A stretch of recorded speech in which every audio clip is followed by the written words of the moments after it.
Hai teman-teman, pernahkah kalian melihat bahwa di sekeliling kita muncul masalah sosial akibat globalisasi dan era digital?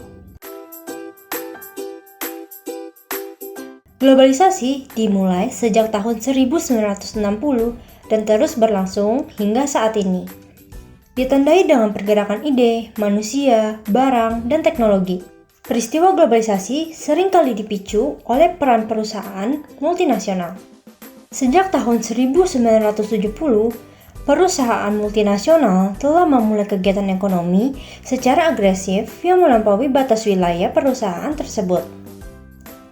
Kegiatan ekonomi perusahaan multinasional dilakukan dengan cara yang ekspansif dan eksploitatif sehingga mengabaikan dampak yang ditimbulkannya.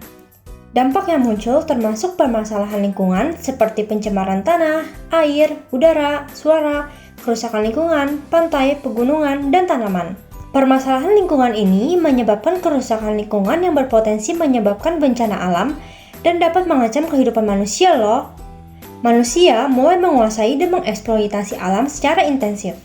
Situasi tersebut menyebabkan kemajuan ekonomi sekaligus meningkatkan ketimpangan sosial ekonomi, serta merusak sumber daya alam dan lingkungan hidup.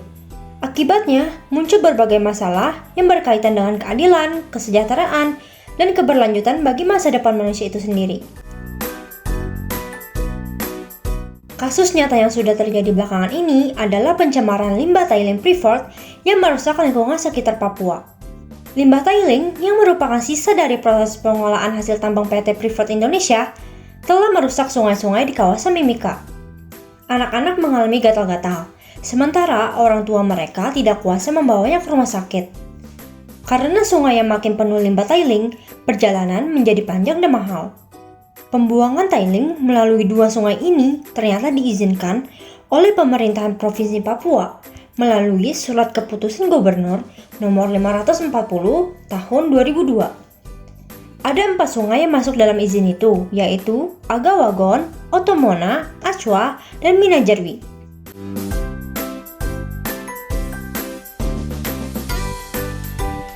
Penyebab terjadinya kerusakan lingkungan adalah transformasi sosial yang merupakan proses perubahan dalam masyarakat yang didorong oleh dirinya sendiri dalam mengubah kondisi kehidupan atau cara mereka memandang kehidupan, waktu, serta aspek materi dan non-materi yang dimiliki dan diinginkan. Sektor industri modern yang menggunakan metode produksi dengan ilmu dan teknologi canggih, proses produksi besar-besaran ini seringkali merusak lingkungan karena penggunaan sumber daya alam yang berlebihan dan tanpa peraturan yang membatasi. Berbagai aktivitas industri modern yang tanpa atau minim pengawasan dapat menyebabkan kerusakan lingkungan yang berskala global. Kegiatan masyarakat ini ditandai dengan dominasi kegiatan ekonomi berbasis industri manufaktur. Sikap dominasi dapat muncul ketika satu kelompok atau individu mencoba untuk mengontrol atau mendominasi kelompok atau individu lainnya, baik secara langsung maupun tidak langsung. Jika dominasi dalam bidang ekonomi terus berlangsung, hal ini dapat membuat ketidaksetaraan dan keadilan dalam bidang ekonomi yang mengarah pada kerusakan lingkungan. Nah, tadi kita sudah mengetahui mengenai permasalahan yang terjadi di era globalisasi dan digital. Untuk mengatasi kerusakan lingkungan yang semakin tidak terkendali, kita sebagai generasi bangsa Indonesia dan masyarakat Indonesia harus ikut dalam melestarikan lingkungan sekitar kita. Berikut adalah beberapa usaha yang dapat dilakukan untuk mengatasi masalah ini, yaitu 1. Melakukan pengolahan khusus terhadap limbah pembuangan produksi.